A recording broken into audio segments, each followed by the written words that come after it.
Hello mga kabahay! Kumusta kayo? Pasensya na, ngayon ulit nakapag-upload ako ng video. Medyo nalipat kasi ako ng lugar na pinagmamasayan dahil ako basta makapagawa ng video. So, ngayong araw na to, magluluto ako ng apretadang manok. Nice! Apretadang manok. Unahin muna natin itong mantika. Mainit na ba yung kawali? Mainit na guys. Painitin muna natin yung kawali. Iyan natin, lagyan natin itong bawang sibuyas. Pinagsabay ko na guys.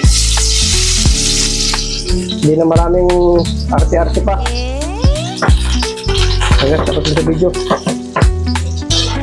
Yan, basta makalagay, maano siya. Basta pinagsasabay ko na yan. Kapag lumabas na yung aroma niyan, sabi natin malakas ang apoy, bawat. Yan guys, mga kabahay. Kumusta kayo? Sana sa mabuti yung kalagayan, may bagyo, maulan.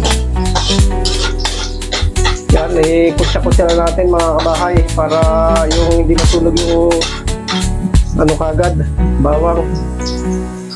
Tapos ilagay natin itong guys, patatas, ano natin para kahit pa paano ano yung patatas, brown. Yan guys, okay lang yan, basta kasi magtutubig na yung patatas na yan kaya hindi na yan masusunog. Isunod na natin itong carrots mga kabahay. Ano na natin yung kulay niyan. Pag-brown na natin bago natin ilagay yung manok. Guys, sineset aside ko muna yung patatas, carrot, tsaka ba yung sibuyas. Iyan muna natin itong manok.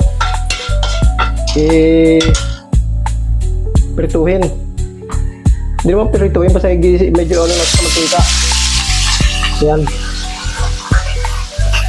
Yan, saka natin may lalagyan ng ng tomato sauce, tomato paste. Basta alam ko guys, kaldereta o papritada ba yan?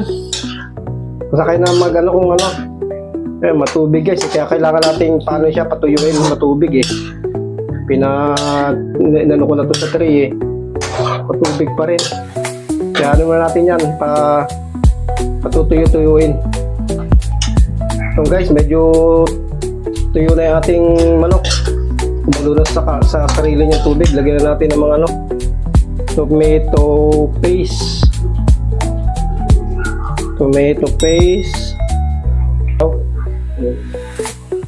Tapos to guys, tomato sauce para medyo lumabnaw. Medyo tansay lang natin. Yan, tomato sauce.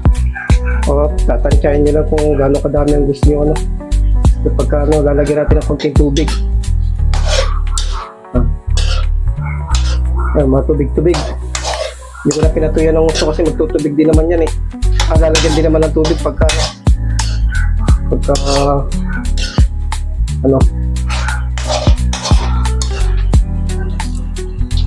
kaya dyan guys, iubos ko na itong bawas naman na to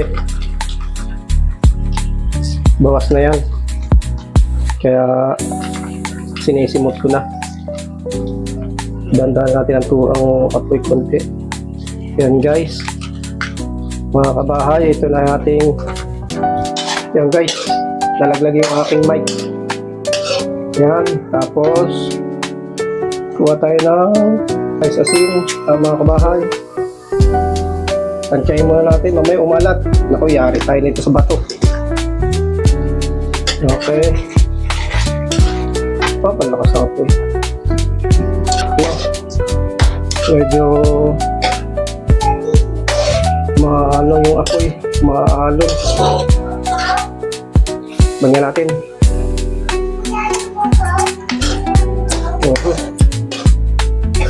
Bigyan natin ng kalating basong tubig guys.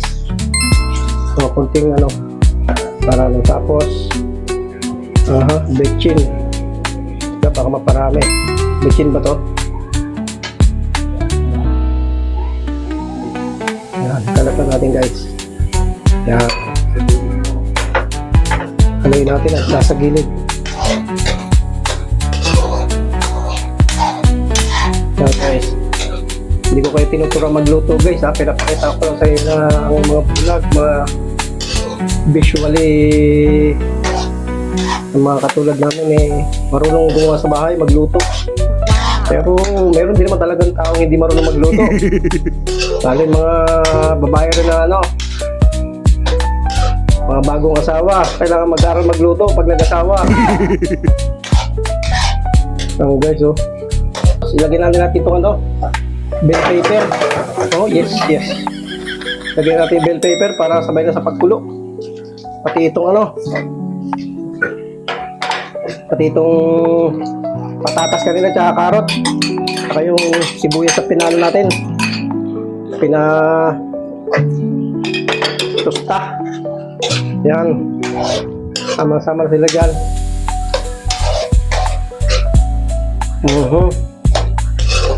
Parang gusto ko lagyan ng konting asukal to kabahay. Parang parang medyo tumamis-tamis siya. Parang para sa akin ay mas masarap lagyan ng asukal. Pero sa inyo na yun kung gusto nyo lagyan. Ako parang gusto ko lagyan Yun guys, ayos na. Medyo matutuyo na yung ating apritada ba to? Kaldereta ba to? Kasi para sa naluto, nagkaiba lang. May liver spread yung iba Yung ibang kaldereta ba, apritada. Yan, hindi na natin masyado patutuyuin ito guys. Kasi kailangan din ng mga bata na medyo may sauce. Tulad ng sinabi ko, nilagyan ko ito ng kunting asukal kasi parang medyo gusto kong may nagalong tamis o asin sa sauce. Sarap guys. Sarap kabahay. Yun lang mga kabahay. Salamat ha.